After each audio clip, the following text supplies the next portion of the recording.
One Sunday afternoon, may chinek lang ako na event dito sa may QC. Hindi naman siya ganun kalaking event. Yung tamang saks lang. Ang daming nangyari. Ang saya. Ito yung National Bike Day 2025. Check natin my dudes.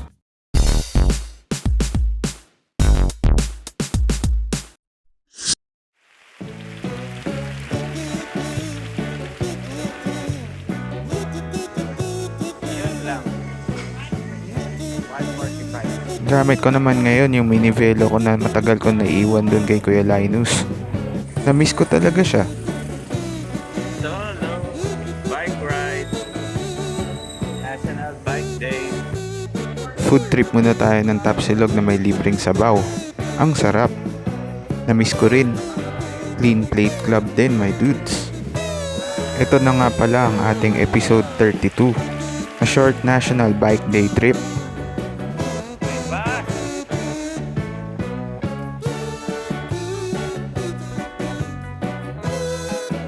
Pagkatapos ko mabusog, punta na tayo dito sa Quezon City Hall. Dito kasi yung venue ng National Bike Day. Tahimik ngayon dito. Makulimlim na. Tapos dito na rin ako inabutan ng ulambon. Ayos.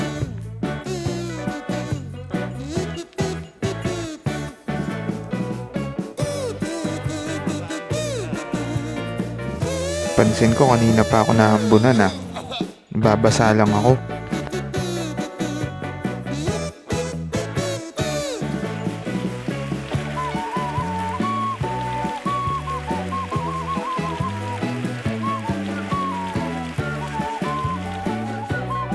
Feel mo na ang Pasko dito. Ang saya. At ito na nga yung venue. Ang daming tao dito. Hindi katulad nung pagpasok ko dun sa likod. Ang daming food stall pero sarado. Yun. Ang daming gamit sa pagbabike. Nakakatuwa. May nahimatay na daw dito. Bakit kaya? Yun pa oh. More items pambudol. Pero hindi nila ako mabubudol. Kasi wala na rin akong papabudol. Panis.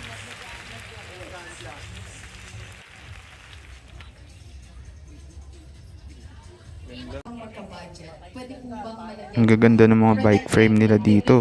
Bamboo. Mas marami na po ang nagbabantay at nag-aabang. Kaya sabi nga nila Metro Manila Accident Reporting System. Ang gaganda ng bag ng sakit.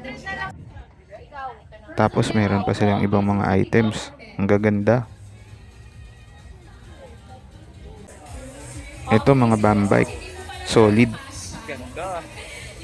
Tapos meron akong naispatan. Pangit na bike. Alam na this. At andito nga yung mga super idols ko. Wow! Ito, idol ko to, sir. Parang ano, Switzerland. Yan si Dahigad Pating at saka si First Bike Ride. Araw-araw kong pinapanood yung mga bike vlogs nila. Ang ganda ng mga vlog niyan. Follow nyo yan, si Higad Pating at saka si First Bike Ride. Sila din yung super ultra punks. Solid yung mga bike adventure niyan. At ito na yung pinakaantay kong bike ni Kuya Ivan, yung retro MTB niya, Giant Attraction. Ang pogi sa personal. Tapos ito, nagkape kami sa Kape Lakbay. Ang sarap ng iced brewed coffee nila dito. At mas masarap pa dahil nilibre ako ni Kuya Ivan. Shoutout sa'yo. Tapos ito, nag-aantay kaming manalo ng pop bicycle kahit hindi kami naka-register. Ngunit hindi kami nagtagumpay. Kaya tinesting na lang namin itong folding bike nila. Saya. Tapos yan, tumesting pa kami ng ibang bike. Pagtapos nun, naisipan na rin namin umuwi kasi tapos na rin naman yung event. Dito tayo sa bike lane. Ganda. Talaga nga namang malaki yung in-improve ng bike lane dito sa elliptical road. Elevated siya. Bike lane. Tsaka saktong maluwag para sa dalawang lanes. Ayos. epas na mga sa. At yan yung experience ko ng National Bike Day. Sana nagustuhan ninyo my dudes. Hanggang sa susunod na episode. Stay young at heart. Oh yes.